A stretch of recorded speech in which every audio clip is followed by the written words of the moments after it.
Hello বন্ধুরা, good evening. তোমরা সবাই কেমন আছো? আশা করছি ভালো আছো, সুস্থ আছো। আমার পরিবারের সকলে ভালো আছে, সুস্থ আছে। তো এখন বাজে ঘড়িতে 8টা। তো আমার ব্লগটা আমি এখন থেকে স্টার্ট করছি। তোমরা সবাই সঙ্গে থেকো। আশা করছি খুব সুন্দর হতে চলেছে ব্লগটি, না দেখলে মিস করবে।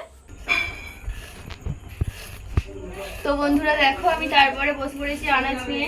আলু কুটতে বসে পড়েছি। তো আলুটা দিয়েই বানাবো চাউমিনটা। দেখো চিড়ে চিড়ে করে আলুটা কুটে নিয়েছি।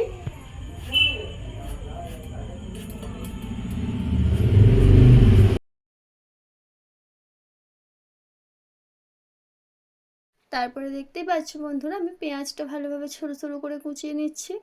তারপরে আলুটা ধুয়ে নিয়ে একটু নুন মাখিয়ে নিচ্ছি, কেননা আলুটার জলটা ঝরুক। তার মধ্যে আমি এই আলুটা নুনটা মাখিয়ে দেওয়ার পর কড়ার মধ্যে একটু জল বসিয়ে নিই। তো গ্যাসটা জ্বেলে দিলাম বন্ধুরা। কড়ার মধ্যে একটু জল নিয়ে গরম করে নেব। তো সেই জন্য একটু জল দিয়ে দিচ্ছি। তো এই জলটা একটু নুন দিয়ে ফুটিয়ে নেব। ভালোভাবে গরম হয়ে গেলে, ফুটে গেলে, তো এর মধ্যেই চাউমিনটা দিয়ে দেবো। চাউমিনটা দিয়ে দিলে সেদ্ধ হয়ে যাবে বন্ধুরা। তো ততক্ষণে আমার জলটা দেখতেই পাচ্ছ বন্ধুরা, সেদ্ধ হয়ে গেছে। ঢাকনা দিয়ে দিয়েছিলাম, সেই জন্য খুব তাড়াতাড়ির মধ্যেই জলটা আমার সেদ্ধ হয়ে গেছে। তো দেখতেই পাচ্ছ বন্ধুরা, 1 প্যাকেট চাউমিন পুরোটাই করব, কেননা রাতে শুধু আমরা এই চাউমিন খেয়েই ঘুমাবো আজকে। তো সেই জন্য পুরো প্যাকেটের চাউমিনটাই বানিয়ে নিলাম। আর এটা খুব বেশি বড় প্যাকেট নয়, মিডিয়াম প্যাকেট, 300 প্যাকেট এরকম বড় প্যাকেটটা নয়। তো সেই জন্য পুরোটাই আমাদের লাগবে। তো পুরোটাই আমি সেদ্ধ করতে বসিয়ে দিলাম। তো তারপরে দেখতেই পাচ্ছ বন্ধুরা, চুবড়িতে করে আমি চাউমিনটার জলটা ঝাড়িয়ে নিলাম। চুবড়িতে জলটা ঝাড়ালে খুব তাড়াতাড়ির মধ্যে জলটা বেরিয়ে যায়, চাউমিনটা জড়িয়ে যায় না। তো তারপরে দেখো বন্ধুরা, আমি কড়া বসিয়ে দিয়েছি, গরম করতে দিয়েছি তেল। তো এই তেলটার মধ্যে আমি আলুটা ভেজে নিলাম। তো আলুটা আমার প্রায় ভাজো ভাজো হয়ে এসছে, লাল লাল করে ভেজে নিয়েছি। তো এই আলুটা এখন আমি নাবিয়ে রেখে দেবো। তো চাউমিনের আলুটা ভাজা হয়ে গেছে, নামিয়ে রেখে দিচ্ছি। নামিয়ে এর মধ্যেই আমি এবার একটু পেঁয়াজ আর ডিম ভেজে নেব। তো দেখতেই পাচ্ছ বন্ধুরা, কড়ার মধ্যে আমি পেঁয়াজ আর ডিম ভাজা দিতে বসিয়ে দিয়েছি। তো ভিডিওটা আমি অরিজিনাল ভয়েস দিয়েই বানিয়েছিলাম, কিন্তু এত পরিমাণে বাইক যাচ্ছে, রাস্তার ধারে বাড়ি বলে আমার ভীষণ পরিমাণে রাস্তা দিয়ে গাড়ি যায়। তো সেই জন্য ভয়েসটা ভীষণই কীরকম শুনতে লাগছিলো, গাড়ির আওয়াজই সবসময় বেশি পাওয়া যাচ্ছিলো। যেহেতু পাড়ার মধ্যে পুজো আছে না, তো সারাক্ষণ বাইক যাচ্ছে, সেকেন্ডের ওপর সেকেন্ডে বাইক যাচ্ছে, মানে এতই বিরক্ত লাগছিল আমার। তো এত তো গরম, তো সেই জন্য আরও বেশি বিরক্ত লাগছিল। তো চাউমিনটা বন্ধুরা আমি চুবড়ি থেকে নিয়ে থালার মধ্যে একটু চাড়িয়ে দিয়েছিলাম, কিন্তু চুবড়ির মধ্যে বেশিক্ষণ থাকলে আবার চাপ হয়ে যায়, তো সেটা একসঙ্গে পুরো জড়ো হয়ে যায়। সেই জন্য একটু থালার মধ্যে চাড়িয়ে দিয়েছিলাম। দেখতেই পাচ্ছ বন্ধুরা, খুব সুন্দর মানে ঝরে ঝরে মতোই হয়েছে। তো ভাজার পর আরও সুন্দর একটা একটা হয়ে যাবে। তো দেখতেই পাচ্ছ বন্ধুরা, আমার চাউমিনটা ভাজার পর কতটা সুন্দর ঝাড়া ঝাড়া পুরো একটা একটা হয়ে গেছে।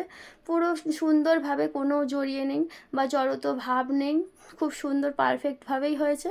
তো আমার চাউমিন সবসময়ই এরকম হয়, কখনোই আমি জড়িয়ে মরিয়ে ফেলি না। যখন প্রথম প্রথম বানাতাম বিয়ের পরে, তখন অনেক জড়িয়ে ফেলেছি, পুরো ডাল্লার মতো করে ফেলতাম। তো এখন পুরোপুরি ঠিকঠাক মতো হয়ে গেছে। তো 2 মেয়েকে খাইয়ে আমি ঘুম পাড়িয়ে দিয়েছি। ঘুম পাড়িয়ে দেওয়ার পর আমি আর বরবাবু খেতে বসবো। তো সেই জন্য বরবাবুর থালাটা রেডি করে দিলাম। তো বরবাবুকে এই চাউমিনটা রেডি করে দিয়েছি, বরবাবু খাবে। তো আমরা দুজনে খেয়ে নিয়ে আবার একটু ঘুরতে যাব। তোমরা দেখতে থাকো আমি কোথায় যাই। তো কেমন লাগছে প্লেটটা অবশ্যই বলো। তো তারপরেই দেখো বন্ধুরা, আমি রেডি সেডি হয়ে বেরিয়ে পড়ছি। শাড়ি টাড়ি পরে নিয়েছি, চুল টুল বেঁধে নিয়েছি। বেঁধে নিয়ে শুধু জাস্ট একটু কানেরটা পরে নিচ্ছি। তো এখন বাজে রাত্রি 12টা। তো আমি এখন সাজুগুজু করে রেডি হয়েছি ঠাকুর দেখতে যাব বলে।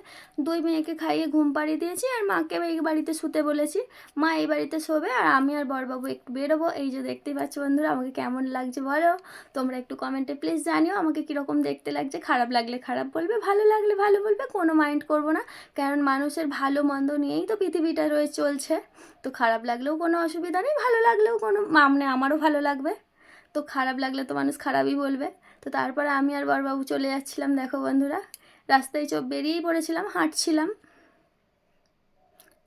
এই যে এসেই পড়েছি। দেখতেই পাচ্ছ বন্ধুরা, আমরা ঠাকুরতলায় এসে গেছি। তো ঠাকুরটা একবার তোমরা দেখে নাও কতটা সুন্দর হয়েছে। ঠাকুরটা এত পরিমাণে বড় হয়েছে, চিন্তার বাইরে, মানে প্যান্ডেলে ঠেকে যাওয়ার মতন খাপ। ভীষণই বড় হয়েছিল, ভীষণ ভীষণ পরিমাণে বড় হয়েছিল, আর খুব সুন্দর দেখতে হয়েছিল। আর মায়ের মুখটা দেখতে পাচ্ছ বন্ধুরা, কি ভীষণ রাগি রাগি। মা তো এমনিতেই মা কালী ভীষণ রাগি, তো মূর্তিটাও হয়েছিল ভীষণ রাগি রাগি গোছের। তো খুব সুন্দর দেখতে লাগছে ঠাকুরটা, দেখো। এই যে তোমরা একটু সিনেম্যাটিক শটটা দেখে নাও কিরকম লাগছে। রাস্তার ধারে হয় ঠাকুর পুজোটা। তো তারপরে দেখো বন্ধুরা আমরা আবার আরেকটি মণ্ডপের দিকে যাচ্ছিলাম। তো এখানে দুটো পুজো হচ্ছে, তো দুটো পুজোই ঘুরছি। চলে দেখো বন্ধুরা আরেকটি প্যান্ডেল। এই মায়ের মানে মূর্তিটাও খুব বড় হয়েছে, খুব সুন্দর হয়েছে। মা তো সবসময়ই সুন্দর হয়, তো সেটা নিয়ে কোনো বলার দরকার নেই। খুব সুন্দর হয়েছে দেখতে পাচ্ছ বন্ধুটা। আর এখানেও পূজার মানে আয়োজন চলছে দু জায়গাতেই। সেখানে পুজোটা স্টার্টই হয়ে গেছে আর এটা এখনও আয়োজন চলছে। আর এখানে দেখতে পাচ্ছ কত বড় ধূপটা জ্বলছে। ধূপটা স্মেল এত সুন্দর বেরোচ্ছিল ওইখানটা, সারাক্ষণ খুব সুন্দর একটা স্মেল মানে বার হচ্ছিল ওই ধূপটা থেকে। কতটা বড় ধূপটা, পুরো একটা মানুষেরই মতন সমান ধূপটা। তোমাদেরকে আরেকবার দেখিয়ে দিই, এই দেখো কতটা বড় পুরো ধূপটা, ভীষণ বড় আর খুব সুন্দর স্মেল আসছিল। দেখতে পাচ্ছ ধূপটা, এখন বুঝতে পারছো বন্ধুরা ধূপটা কতটা সুন্দর। তো তারপরে মেন আকর্ষণে আসছি, দেখো ব্যাচেলার ছেলেদের আকর্ষণ। আমাদের না, আমাদের তো মায়ের মূর্তিটা দেখলেই মন ঠান্ডা হয়ে যায়। তো ব্যাচেলার ছেলেদেরই আকর্ষণ এইটা।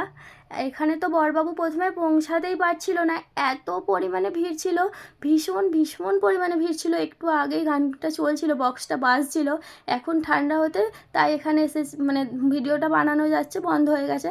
আসলে বন্ধটা হতো না, দেখতে পাচ্ছ ছেলেরা সবাই দাঁড়িয়ে আছে। বন্ধ হতো না, পুলিশ এসেছে, মেন কারণটাই হচ্ছে এইটা। পুলিশ এসেছে, পুলিশ এসে বলে দিয়েছে বক্স বাজালে তো সঙ্গে সঙ্গে বক্স পুরো গাড়ি করে তুলে নিয়ে চলে যাবে, সেই জন্যই আর বাজাতে পারছে না। পুরো বক্সটা মানে পুরো নিস্তব্ধ, পুরো থমথমে হয়ে গেছে ঠাকুরতলাটা। কি পরিমাণে বক্সটা এসেছে দেখতে পাচ্ছ। আর যখন বক্সটা চলছিল মনে হচ্ছিল যেন হার্ট অ্যাটাক করে মরেই যাবো এবারে, এত পরিমাণে আওয়াজ চলছিল। আর যখন চলছিল এইখানে তো ম্যাক্সিমাম 200-250 ছেলেরা নাচ করছিল। পেছন থেকে দেখতে পাচ্ছ কত ছেলেরা চলে যাচ্ছে বক্সটা বাজছে না বলে। এই যে সব ছেলেদের মন ভীষণই খারাপ, ভীষণ পরিমাণে খারাপ হয়ে গেছে মন ওদের। তো বক্সের জন্যই তো দূর দূর থেকে, অনেক দূর দূর থেকে ছেলেরা বাইকে করে আসছে সব। এ দেখো সবাই দাঁড়িয়ে আছে।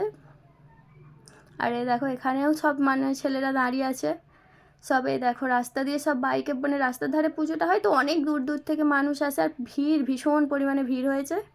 তো আমরা এবারে বাড়ির দিকেই যাব, আমরা থাকবো না, ছোটো সোনা ঘরে আছে। তো এই মাত্র বাড়িতে ফিরলাম, দেখো এসে তো আমি সব জিনিস খুলতে স্টার্ট করে দিয়েছি, কেননা এত পরিমাণে গরম আমার বিরক্ত লাগছিল, ওই জন্য সব জিনিস খুলতে শুরু করে দিয়েছি। পুজোতলায় গিয়ে ভীষণই অবাক লাগলো, কেননা পুলিশ এসে পুরো বক্সগুলো যে বন্ধ করে দিয়েছে। 300-400 ছেলেদের মুখের হাসিটা পুরো বন্ধ হয়ে গেছে জাস্ট। মানে এতটাই তাদের খারাপ লাগছে, তারা তো মুখে হাত দিয়ে জাস্ট বসে পড়েছে। তো সেই জন্য আমরা বেশিক্ষণ থাকলাম না, চলে এলাম। বক্স টক্স বাজেনি, মায়ের পুজো শুরু হয়ে গেছে, একটুখানি দেখলাম, দেখে চলে এলাম। তো আজকের মতো গুড নাইট বন্ধুরা।